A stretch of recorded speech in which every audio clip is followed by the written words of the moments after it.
Welcome to this explainer. Today we're doing something a little bit different. I'm putting on my cat behavior consultant hat, and we're going to completely flip the script on how you interact with your feline friend. You see, in my consulting work, I constantly run into loving, dedicated owners who are just struggling to connect with their pets. So we're going to completely rethink your daily habits and actually learn to view your home entirely through the eyes of your cat. If you think you've got your cat totally figured out, well, get ready. Because there's this hidden list of things your cat quietly craves every single day, and honestly, almost nobody is talking about them. So let's dive right in and start making some changes. So here's a really tough question. Are you unknowingly draining your cat's trust? It's kind of a hard thing to ask yourself, right? But here's the heartbreaking reality that I see all the time. Many incredibly loving, well-intentioned owners actually create chronic stress in their pets simply by misinterpreting feline instincts. We're not talking about huge malicious mistakes here. We're talking about painfully simple, everyday interactions. Just the way you say hello or the way you walk through a room. But today, we are going to learn the exact habit changes your cat has literally been waiting their whole life for you to make. Okay, let's set up this foundational concept. Imagine your cat has a hidden trust bank account. This is basically a metaphorical balance of their overall feeling of safety in your home. Every single time you reach out and touch your cat without them explicitly asking for it, you are making a withdrawal. Now, one or two uninvited pets might seem like absolutely no big deal to you, but dozens of times a day, week after week, that balance runs entirely dry.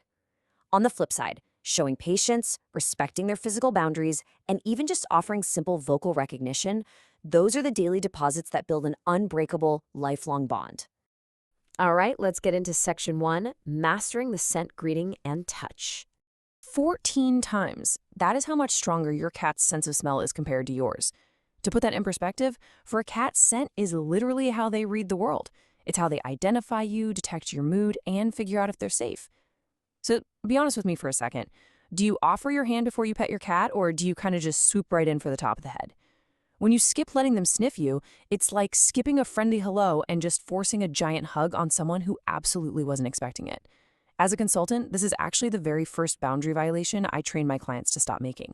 So here's your brand new daily habit broken down.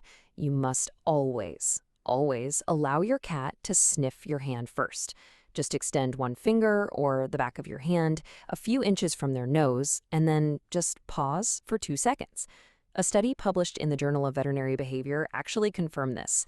They found that cats who were allowed to initiate contact through this specific scent investigation showed significantly fewer signs of stress and aggression. If they lean in and give you a little head bump, awesome, that's your green light. But you've got to watch their ears closely. If those ears flatten, pivot away, or if the cat simply pulls back, that is a red light, and you absolutely have to respect it.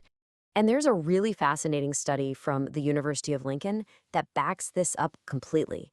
In my behavior consulting, I always tell people that the absolute hardest part of this habit change is doing literally nothing.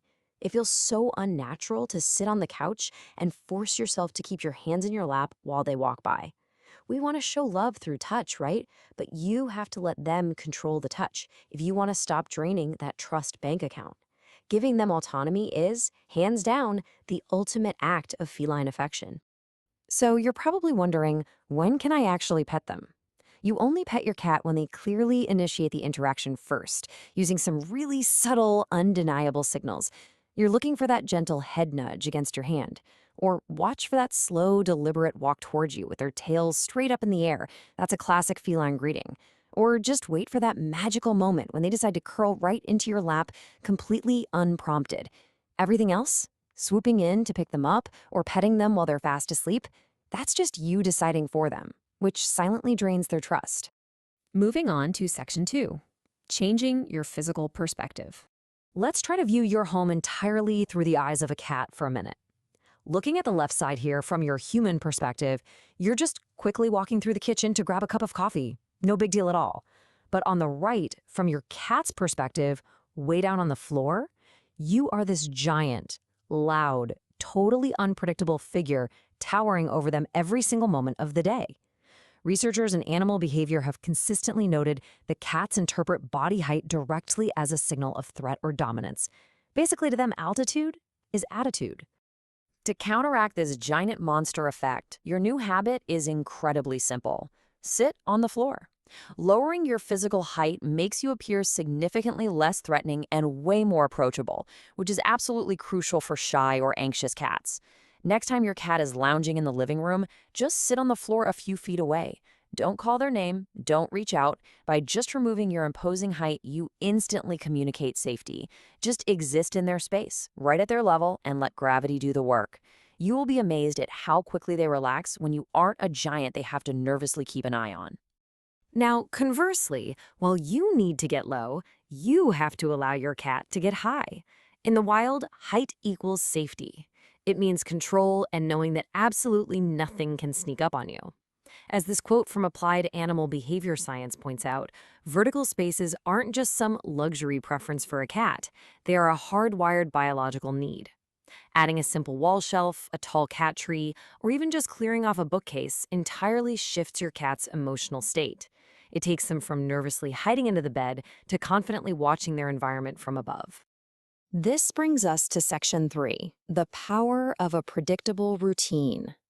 Have you ever noticed your cat waiting right by their food bowl at the exact same time every single day? It's kind of wild, right? Cats don't wear watches, and they certainly do not care about daylight savings time. They build an internal map of their world based purely on patterns. When you keep a really reliable daily rhythm, like a morning feed, a dedicated afternoon play session, sitting in the exact same spot for evening couch time, this mental map allows them to finally let their guard down and feel totally secure. But look what happens when that map breaks. The Journal of Feline Medicine and Surgery found that unpredictable environments are actually a leading cause of chronic stress in cats. And we aren't just talking about huge life events like moving to a new house. We're talking about feeding them 30 minutes late, skipping a play session, or coming home at drastically different hours every night. To you, hey, that's just a busy human life. But to your cat, the one stable thing in their entire world just became totally unreliable.